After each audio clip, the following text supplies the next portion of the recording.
అంటే మహిళ అంటే గౌరవం లేదు, మహిళ అంటే అభిమానం లేదు, మహిళకి చేయాలన్న చిత్తశుద్ధి ఈ కూటమి ప్రభుత్వంలో ఉన్న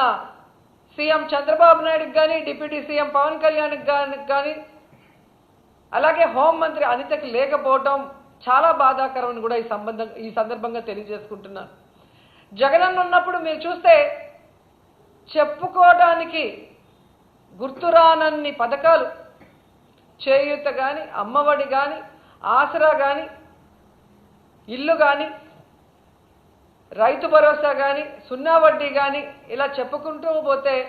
ఎన్నో ఎన్నో పథకాలు ఇచ్చారు. కానీ చంద్రబాబు నాయుడు వచ్చిన తర్వాత ఆయన ఇస్తున్న పథకాలు ఏంటి అంటే చంద్రన్న పగ, చంద్రన్న దగ, చంద్రన్న నిత్యావసర వస్తువుల ధరల బగబగ,